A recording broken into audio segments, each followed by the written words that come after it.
Good morning to all of you. Welcome to Legal Matters by Sai Babu Sunkara.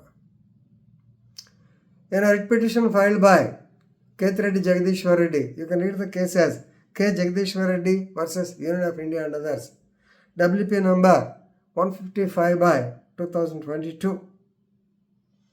So the case was decided yesterday, on 6th December 2024 by AP High Court, CJ of AP High Court, Justice Dheera Singh Thakur and Ravi Chimalapati, wherein they have dismissed the pill against the TV show Bigg Boss. So where Nagarjuna is the TV anchor, 100 days festival is going on in Ma TV or Star Ma or something like that. Definitely, actually, personally, we support Jagdishwar Reddy, Kethireddy Jagdishwar Reddy, young boy. Once upon a time, in the year 1978, he was just aged about 16 years when his brother-in-law, Sudhakar Reddy, was working as a bank manager in Tangutu. Later, he worked as assistant director with Vijay Nirmala Madam. He became censor board member also, CBFC of AP. He is a social activist.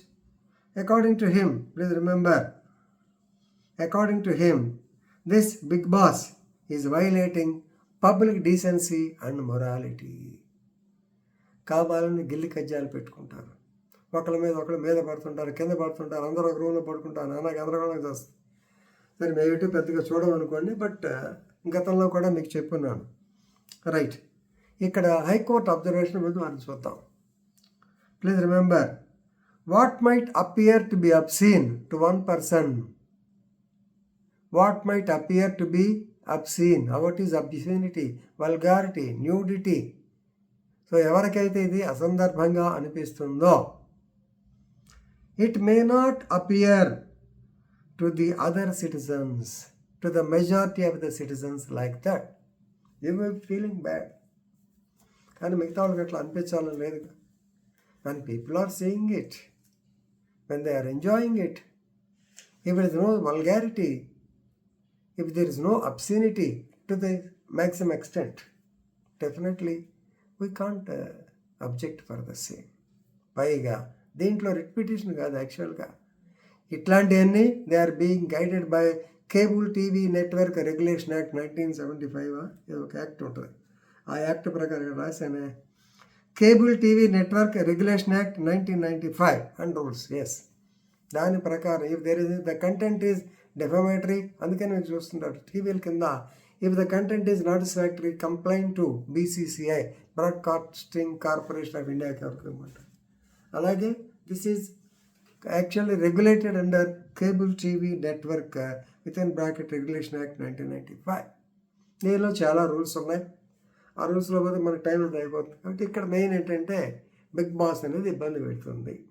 Right, దీని గురించి క్లాస్లో కూడా ఒకసారి discuss చేశాం. Why Bigg Boss is a success. మాలాంటి వాళ్ళని చూడలేము, అన్ని కర్రలు వేసుకుని వాళ్ళు ఆడవాళ్ళు డ్రెస్సులు వేసుకుని గందరగోళం చేస్తుంది, మనకు నచ్చదు. ఎందుకు సార్ అంటే, దానికన్నా ముందు మీకు ఉదాహరణ చెప్తా.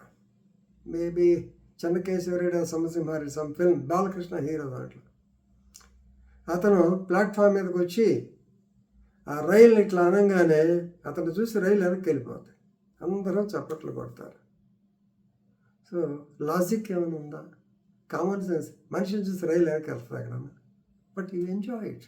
ఎందుకని? Human brain is filled with violence. You encourage violence. మీరు చూడండి, సినిమా పేపర్ అంతా చూసిన మర్డర్ జరిగింది అనగానే మర్డర్ జరిగిందా అని చూస్తుంటాం.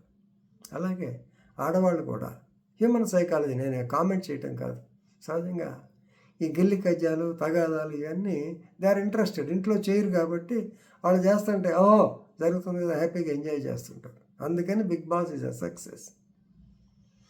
అంతకన్నా దాంట్లో ఏం పెద్ద నాకు తెలిసి అంత ఏం ఉండదు, బట్ ఎనీవే నేను పెద్దగా చూడను కాబట్టి దాని మీద కామెంట్ చేయకుండా బాగోదు.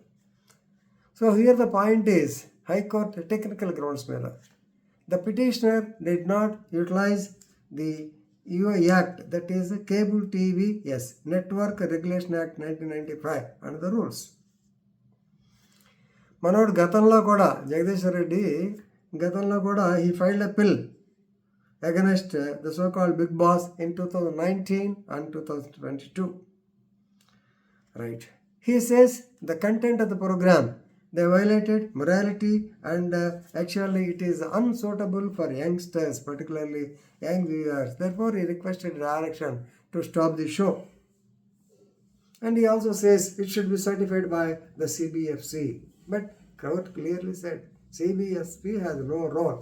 ఇప్పుడు రేపొద్దున రాబోతుంది ఆన్లైన్ కంటెంట్ మీద కూడా సెన్సార్ బోర్డు సర్టిఫికేషన్ ఉండాలా లేదా? నెట్ఫ్లిక్స్ వాటిలో బోర్డులను చూస్తుంటారు మీరు, దరిద్రంగా వస్తుంటాయి. ఉండాలా లేదా పెద్ద question. Still now it is not there. ఇక దీని మీద డిఫెన్స్ కూడా మనం తెలుసుకోవాలి కాబట్టి the ministry of information and broadcasting as well as the star media they opposed, arguing that cable TV వాళ్ళు కేబుల్ టీవీ రెగ్యులేషన్ యాక్ట్ ప్రకారం మేము చేసాము, we have taken sufficient safeguard against inappropriate content. So కాబట్టి no pre censorship is required అని వాళ్ళది. Please remember, no doubt దీనికి regulatory mechanism ఏంటంటే rule number 6 of the cable TV network rules 1994. They prohibit telecast of the content that offers కదా, offends good taste, decency and morality. Right, ఏదన్నా ఉంది. మరి దీనికి grievance mechanism ఏంటి? There is a 3-tier mechanism. Number 1, broadcaster ఏమయ్యా నీ దాంట్లో జరుగుతుంది, ముందు వాడికి రిపోర్ట్ ఇవ్వాలి. ఆ తర్వాత normally press people they are self regulatory, వాళ్ళు రెగ్యులేట్ చేసుకోవాలి. లేకపోతే బీసీసీఐ సెంట్రల్ గవర్నమెంట్కి ఇవ్వాలి. అంతేగాని డైరెక్ట్గా కోర్టులో రిట్ వేస్తే ఉపయోగం లేదు. So this is what is called test of obscenity. Right, దీని మీద లాస్ట్ మినిట్ ఒక అరగంట ఒక 6 నిమిషం చెప్తాను. When I was young officer I booked a case of IT act. So దీని మీద ఆబ్సీనిటీ, వల్గారిటీ, న్యూడిటీ మీద. సో మామూలుగా కేసు ఏం పెడతామంటే section 3 of the IT act. సరే ఏదైనా సరే పబ్లిక్ న్యూసెన్స్ పెట్టినప్పుడు ఈవిడ మామూలుగా తన ఒంటి మీద అది ఆచ్ఛాదన తీసేసి వచ్చేవాడు నువ్వు రా అంటుంది. లేకపోతే నేను చూసేటప్పటికీ ఆచ్ఛాదన లేదు వాళ్ళ దాని మీద చనిపోయారు బాబు ఆయన ఎంఆర్సి రామయ్య చౌదరి గారు అని చీరాల ఫేమస్ లాయర్. ఆయన అడిగాడు, మీరు బాగానే ఉంది సార్, షీ హాజ్ ఆవిడ తన ఆచ్ఛాదన బ్రెస్ట్ పోర్షన్ కనిపించేటట్టు చేసిన బాగా. If you go to Kerala they will be moving without covering the breast ఆ టైంలో. మేబీ ఇన్ 1978 77 అనుకుంటే మేము కరెక్ట్. అలాగే if you go to Andamans, yes. So అందుకని ఆయన చెప్పాడు for one area obscenity is different from the other area. అది నాకు ఇప్పుడు గుర్తొచ్చింది. ఎనివే రెలవెంట్ అయినా కాకపోయినా విన్నందుకు ధన్యవాదాలు. ఆ మహానుభావుడు రామచంద్ర చాలా పెద్ద ఫేమస్ లాయర్, చాలా పెద్ద లాయర్లుగా అతని జడ్జిమెంట్లు కానీ చదవగలిగితే చాలా flowerish language. Is a student of Pachaiyappa college Madras. బ్రహ్మాండంగా మాట్లాడాడు. But anyway, so with this I'm concluding. Thank you very much.